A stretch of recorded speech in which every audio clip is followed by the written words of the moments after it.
Hi, everybody. Welcome to Dan on Sports.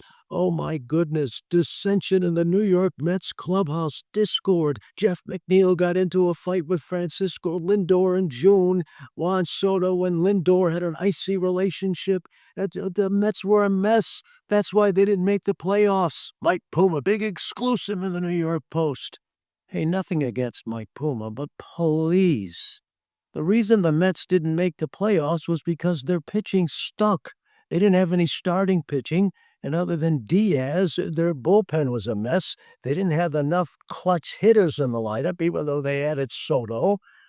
Uh, that's the reason the Mets didn't make the playoffs, not because Jeff McNeil got into a fight with Francisco Lindor and Soto and Lindor took separate cabs. Please. The baseball has been filled with champions who didn't get along. All you have to do is look at the early 1970s Oakland Athletics or the late 1970s New York Yankees. Those teams didn't get along, but they won championships. The reason the Mets didn't make the playoffs this year was not because of some dissension in the clubhouse. Or Adam Ottavino said that Mendoza didn't have a clue as far as how to manage the team. The reason the Mets didn't make the playoffs was because their pitching was suspect other than Diaz, the clutch hitting was spotty, and you had a situation where when they made those deals at the trade deadline that supposedly were going to strengthen the club, they didn't. They didn't. That's one of the reasons the Mets obviously traded Nimmo for Simeon of the Texas Rangers is because he's supposedly a positive influence in the clubhouse and he's going to turn things around. And, that might make a difference somewhat. But what's really going to make a difference is coming up with a better starting rotation and a deeper bullpen and more clutch hitters and a better outfield defense. That is what's going to make a difference. Not McNeil doesn't get along with Lindor, and then more than likely Lindor obviously is going to win this battle, the battle of descenders, because what's going to happen is the Mets will trade McNeil, and somebody will find McNeil a good addition to their team. I think McNeil would be a tremendous addition to a lot of teams. The guy won a batting championship. He's a battler. He's a very good ball player. So he's going to help some team.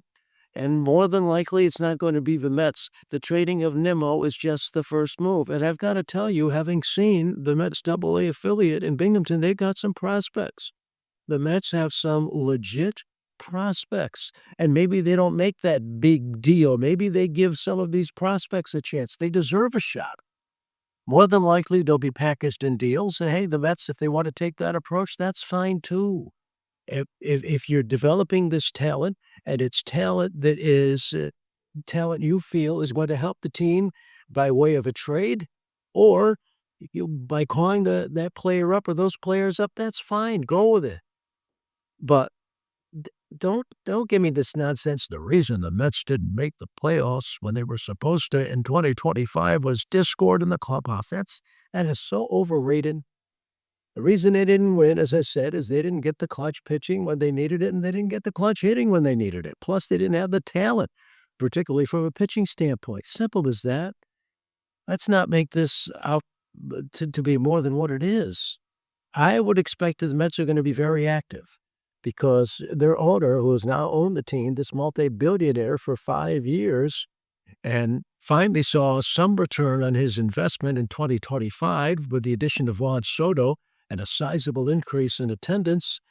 He's not happy that the Mets not only didn't make a deep run into the playoffs in 2025, they didn't make the playoffs in 2025. Like I said before, it is a crapshoot. I don't want to sound like Hal Steinbrenner now, but when you get that close, as the Mets did in 2024, taking the Dodgers to a 6th game of the National League Championship Series, you don't know when you're going to get that chance again.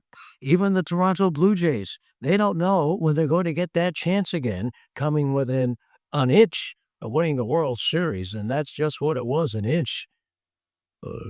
Should I go back to IKF just being out by a whisker at home plate, which would have given the Blue Jays the World Series title? You don't know when you can get that close again. The Baltimore Orioles are a classic example. The Orioles, who had turned things around and made the postseason, winning the division In 2023, then they get erased in the playoffs by the Texas Rangers, and then they don't win the division in 2024, get ousted in the playoffs by the Kansas City Royals, and in 2025 finish in last place. You just don't know. It's so unpredictable, not just baseball, any sport, but particularly baseball because of the so many variables in baseball, pitching particularly, but even hitters.